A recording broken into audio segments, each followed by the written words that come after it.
अस्सलाम वालेकुम स्टूडेंट्स, जैसा कि मैट्रिक का रिज़ल्ट आ गया और यकीनन मैट्रिक का रिज़ल्ट आते ही एक माइलस्टोन तय हो जाता है। नतीजा कुछ भी आए, हमने एक सफ़र मुकम्मल कर दिया और एक नए सफ़र की तरफ हम जाने लगे।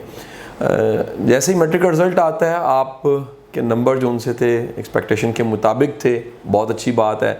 और अगर उस तवक्का पे पूरे नहीं उतरे जो आपने उम्मीद लगाई थी, तो एक अलग केस स्टडी बनता है। और खुदा ना खास्ता अगर आप फेल हो गए हैं तो फिर ये एक तीसरी बात है। हम पहले इन तीनों बातों को डिस्कस करेंगे, उसके बाद करियर प्लानिंग की तरफ जाएंगे।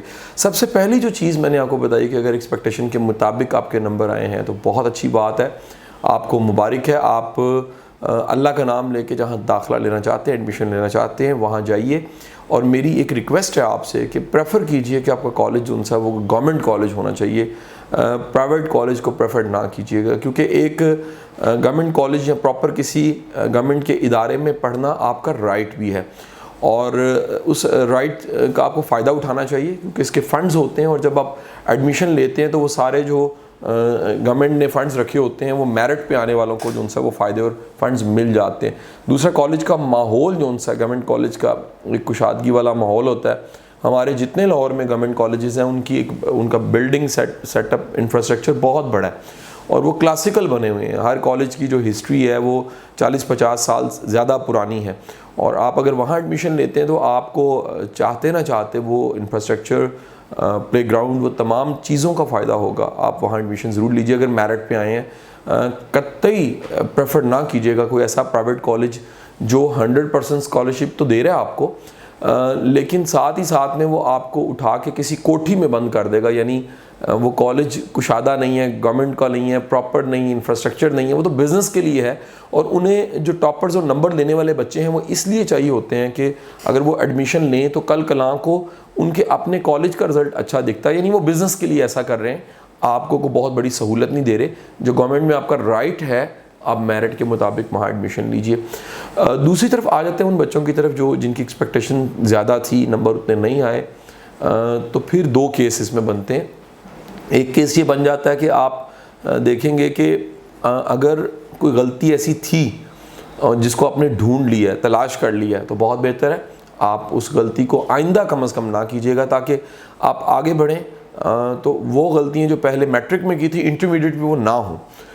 लेकिन अगर आपको डाउट है कि कुछ ऐसी चेकिंग में गलती है तो मैं रिकमेंड करूँगा कि आप इस गलतफहमी को ज़रूर दूर कीजिए और पेपर रीचेक करवा लीजिए। लाहौर बोर्ड जो उनसा है वो आपको परमिशन देता है कि आप पेपर रीचेक करवा लेते हैं और रीचेकिंग में आपको पेपर दिखा दिया जाता है, ताकि आपकी कोई गलतफहमी है या खुदा ना खास्ता चेकिंग में कोई ऐसी गलती हुई है तो वो इंश्योर हो जाए कि वाकई गलती है या गलती नहीं है।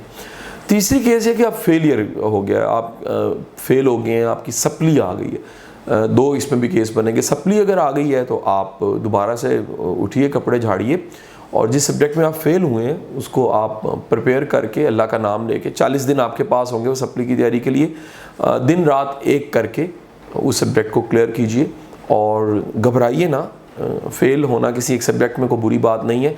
आप इस गलती को ठीक करके, उस सब्जेक्ट को तैयार करके, अपनी कमज़ोरी को ठीक करके, सब्जेक्ट किसी खास सब्जेक्ट में बंदा फेल तभी होता है जब पूरा साल या 2 साल आपने उसको टाइम नहीं दिया होता।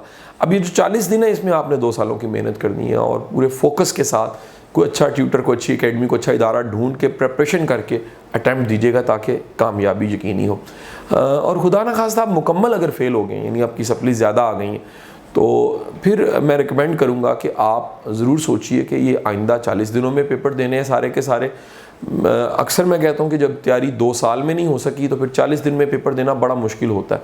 तो मेरी रिकमेंडेशन है कि आप नए साल में पेपर दे दीजिए प्रेपरेशन करके, क्योंकि साल तो आपका ज़ाया हो चुका है। अब ऑप्शन सिर्फ एक ही बचती है प्राइवेट कॉलेज की तरफ जाने की। तो क्यों ना आप दोबारा से तैयारी करके एक 6-8-9 माह का आपके पास वक्फा होगा, टाइम होगा, इसमें अच्छी सी तैयारी कीजिए और पेपर दे दीजिए और अगले साल क्लियर कर लीजिए। फेल होने वाले दोस्तों को, बच्चों को, भाइयों को मैं ये भी ज़रूर कहूँगा कि गिरते हैं शहसवार ही मैदान जंग में। जो मैदान जंग होता है ज़िंदगी में, बड़े बड़े लोग गिर जाते हैं, हमेशा टॉप ही नहीं होता, हमेशा नंबर ही नहीं आते।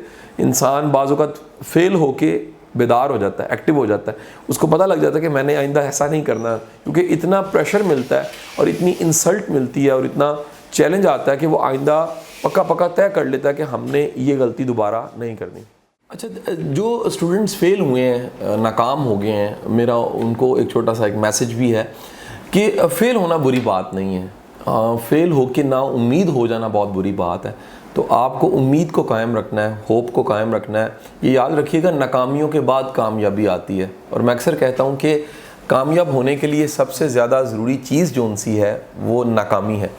ऐसे कई स्टूडेंट्स को पिछले 20 साल से मैं जानता हूँ, एज आ ट्रेनर, एज आ कोच, एज आ टीचर, जो फेल हुए तो उसके बाद उन्होंने कमाल करके दिखाया। क्योंकि वजह ये थी कि उस फेल होने ने उनको जगा दिया, उनकी अवेकनिंग होगी। वो बेदार होने के बाद जो उनसा उन्होंने कंट्रीब्यूट किया और अपनी आइंदा पढ़ाई को, मुस्तकबिल को उन्होंने सीरियस लेना शुरू किया। साथ ही साथ ये याद रखिए कि नाकामी हमें कोई ना कोई सबक दे रही होती है, कुछ ना कुछ हमें सबक मिलता है कि ये गलतियाँ हैं, वो कोर्स प्लानिंग की गलती थी, लापरवाही थी, किसी ख़ास सब्जेक्ट्स को आपने तवज्जो ना दी, कुछ मजमून थे जो आपके लिए थे नहीं। मसलन बड़े बच्चे जो, उनसे बहुत से बच्चे ऐसे हैं जो साइंस स्टूडेंट बन जाते हैं, 9th में रख लेते हैं मेडिकल, बायोलॉजी या कंप्यूटर साइंस, लेकिन दरअसल उनकी स्ट्रेंथ साइंस होती नहीं है। वो देखा देखी रखते हैं कि हमने डॉक्टर या इंजीनियर बनना है तो उसके लिए ज़रूरी है, उनकी वो स्ट्रेंथ नहीं होती, आर्ट्स उनकी स्ट्रेंथ होती है। तो आपने ये ज़हन में रखना है कि अगर नाकामी इस वजह से है कि आपकी इंटरेस्ट ही नहीं है जो आपने पढ़ा था, तो खुदारा सब्जेक्ट्स बदल लीजिए।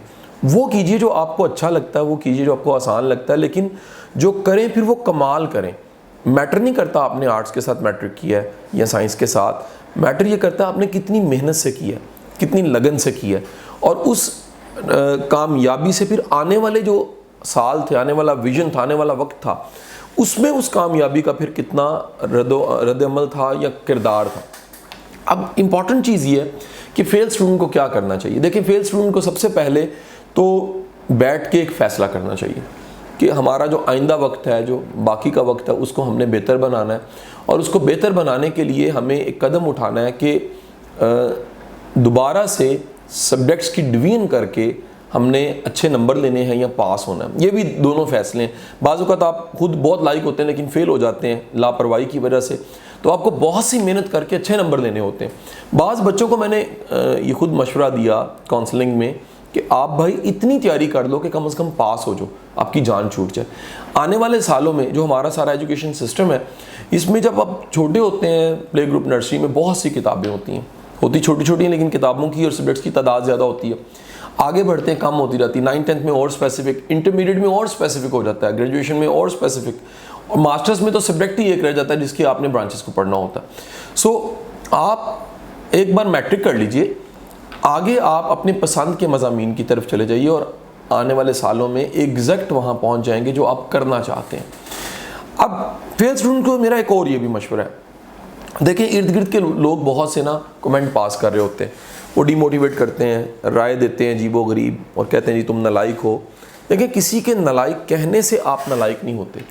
नलायक अब तब होते हैं जब आप खुद को नलायक मान जाते हैं। जब आप नलायक खुद को मान जाते हैं तो फिर आपका जो सा बेड़ा गर्क हो जाता है, क्योंकि ये यकीन आपको कामयाब नहीं फिर होने देता, कामयाब नहीं करता।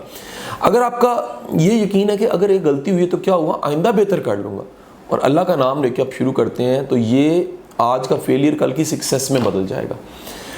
बाज़ औक़ात हम लोग उतने सीरियस नहीं होते, हम अपनी पढ़ाई को इतनी संजीदा ले नहीं रहे होते। संजीदा अगर लेंगे, पढ़ाई को सीरियस लेंगे, टाइम देंगे, तवज्जो देंगे, अटेंशन देंगे, फोकस रखेंगे, और अपनी जो एनर्जी है वो उन जगहों पे ज़ाया नहीं करेंगे जहाँ से मिलना कुछ नहीं है। लाइक स्पोर्ट्स में हर वक्त ज़ाया करना, दोस्तों में गपशप में, आवारागर्दी में एनर्जी ज़ाया करना, इससे बेहतर है कि आप अपना सारा फोकस, सारी एनर्जी पढ़ाई पे लगा लीजिए।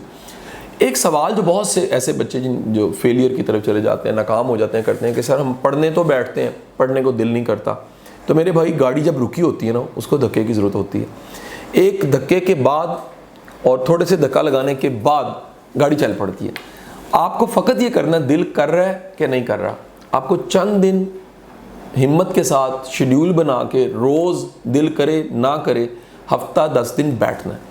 हफ्ता 10 दिन बैठने के बाद जब आप पीछे मुड़ के देखोगे तो पता लगेगा कई चैप्टर तैयार हो चुके हैं, कई चीज़ें तैयार हो चुकी हैं। कामयाबी का अपना मज़ा है।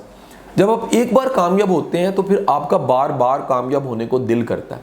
तो सबसे ज़रूरी चीज़ ये है कि आप हिम्मत करके एक बार कदम उठा लीजिए। वो बड़ी अच्छी मिसाल बनी हुई है कि जहाज़ को जब उड़ना होता है ना, उसको चारों इंजन ऑन करने पड़ते हैं, क्योंकि एक बार उड़ने के लिए फुल एनर्जी चाहिए होती है। आप अपनी फुल एनर्जी लगाइए, एक बार फ्लाई कर लीजिए, उसके बाद 2 इंजन ज़रा ऑफ भी हो जाएंगे तो खैर है, बाकी इंजन के भरोसे पे आप चलते रहेंगे। लेकिन अगर आप आगाज़ पे गिरे हुए हैं और आगाज़ पे मेहनत नहीं करते तो फिर आप दोबारा फिर उठ नहीं पाएंगे, कामयाब नहीं हो पाएंगे। एक इम्पॉर्टेंट चीज़ जोन सी है मैट्रिक के स्टूडेंट को जिनका सामना करना पड़ता है, और हमारे मुल्क में इस हवाले से गाइडेंस बहुत फुकदान है उसका, वो है कैरियर की प्लानिंग। कैरियर को प्लान कैसे करना है आपने। कैरियर जोन सा है आपका, कैरियर एक ऐसी चीज़ है जिसको आपने 2 तरीके से प्लान करना होता है। एक प्लानिंग है कि आप गाइडेंस लें प्रॉपर, जो कैरियर को जानते हैं लोग, जो बता सकते हैं कि कैसे करें तो कामयाब हुआ जा सकता है, क्या सब्जेक्ट हों, क्या चीज़ें हों। और अगर ऐसा ना मिले तो अपने दिल से ज़रूर पूछें। याद रखें, जो आप में पसंद नापसंद होती है ना आपके अंदर, ये कुदरत ने डाली होती है बाज़ों का, ये आपके रोल मॉडल्स होते हैं, इंस्पायरेशंस होती हैं। इंसान अपने मुस्तकबिल को इंस्पायरेशन से बनाता है, वो मोटिवेशन से बनाता है, वो यकीन से बनाता है कि अगर फलाना ऐसा था तो मैंने ऐसा बनना है। ये मोटिवेशन, ये इंस्पायरेशन अगर अंदर हो तो आपका रास्ता बनना शुरू होता है। जैसे कंपास बताती है जी शुमाल किस तरफ है, जनूब किस तरफ है, इस तरह के अंदर कंपास लगी होती है। वो कंपास बताती है कि मैं डॉक्टर बन के ज़्यादा खुश हूँगा, इंजीनियर बन के खुश हूँगा। सबसे ज़्यादा ख़तरे में वो बच्चे हैं जो लाइक भी हैं, लेकिन वो मामा पापा दूसरों की ख्वाहिश तो पूरी कर रहे हैं, ये बन जाओ। वो अपने अंदर झाती नहीं मार रहे, अपने अंदर नहीं ढूंढ रहे, अपने अंदर तलाश नहीं कर रहे कि ये मुझे करना भी चाहिए कि नहीं करना चाहिए, जो मैं कर रहा हूँ इसका मुस्तकबिल क्या होगा। मैं अक्सर एक कोटेशन जोन सी है मेरी अपनी किताब में लिखी, उसको कोट करता हूँ कि अच्छी नौकरी भी मिल जाएगी, अच्छा घर भी मिल जाएगा, अच्छी गाड़ी भी मिल जाएगी, अच्छी तनख्वाह भी मिल जाएगी। सवाल ये है, क्या सुकून या सेटिस्फेक्शन भी मिलेगी? अगर वो सुकून या सेटिस्फेक्शन या खुशी नहीं मिलेगी ना, तो फिर ये सारी कामयाबियों को कोई फ़ायदा नहीं। इंपॉर्टेंट चीज़ ये है कि आपने अपने पैशन को फॉलो करना है। Follow your passion. आज दुनिया मान गई है कि प्रोफेशन और पैशन एक होना चाहिए। अगर प्रोफेशन पैशन एक होता है तो आप ज़्यादा तरक्की करते हैं। वो लोग जिनको काम पसंद नहीं है, दूसरों को दिखाने के लिए उन्होंने किया होता है कि जी मैं डॉक्टर बनूंगा तो सारे क्या कहेंगे, क्या बात है जी, इंजीनियर बनूंगा तो ज़माना कहेगा बड़ी बात है, वो ज़्यादा तरक्की नहीं करते। उनकी निस्बत वो लोग ज़्यादा तरक्की करते हैं जो अपने अंदर ढूंढते हैं कि कौन सा पैशन है हमें, कौन सी एनर्जी हम में है, क्या हम करें तो कहाँ पहुँच जाएंगे। जब आप इस फार्मूले पे चलते हैं तो फिर आपकी तरक्की, आपकी कामयाबी जो सी है वो यकीनी हो जाती है। So follow your passion. Guidance लीजिए बट फॉलो योर पैशन। इसमें आखिरी जो कैरियर प्लानिंग की इंपॉर्टेंस जो मैं बताना चाहूँगा वो ये है कि याद रखें, हर फील्ड हर बंदे के लिए नहीं है। यूनिवर्सिटी पंजाब में 80 से ज़्यादा डिपार्टमेंट्स हैं इस वक्त, और जो बच्चे पढ़ रहे हैं जो वहाँ पर, हर फील्ड में हर बच्चा कहीं ना कहीं पहुँच जाता है अगर काबिल हो, अगर स्किल्ड हो। मैं बहुत ज़्यादा नंबरों के इतना हक में नहीं होता, मैं रिकमेंड करता हूँ अपने आप को पॉलिश करो। आपकी ग्रूमिंग आपको आगे लेके जाती है। नंबरों वाले तो बेशुमार रह जाते हैं रास्ते में, कहीं स्किल्ड लोग ज़्यादा आगे जाते हैं। तो मैट्रिक में कामयाब होने वालों को मैं कहूँगा कि आपने right profession, right career, subject की सिलेक्शन को बड़े ध्यान से, तवज्जो से, समझ के, सोच के कीजिएगा कि जो आप करेंगे इसका मुस्तकबिल पे एक असर पड़ेगा। पसंद का काम कीजिएगा। पसंद का काम करते इंसान थकता नहीं है। पसंद का काम करते इंसान बोर नहीं होता। पसंद का काम करते बंदे को एनर्जी ज़्यादा मिलती है। और सबसे बढ़ के ये कि आपने मैट्रिक कर लिया, बहुत से लोग अच्छे नंबर लेने के बाद अगले साल अच्छे नंबर नहीं लेते, ओवर कॉन्फिडेंस की वजह से। वो गलतफहमी का शिकार हो जाते हैं, हम पता नहीं क्या चीज़ हैं, हमने पता नहीं क्या कमाल कर दिया। तो ये बेहतर है कि आप आइंदा के लिए एक स्ट्रेटजी ज़रूर बनाइए। आपकी पहले वाली कामयाबी, जो आइंदा कामयाबी आनी है, वो पिछली कामयाबी से बड़ी होनी चाहिए।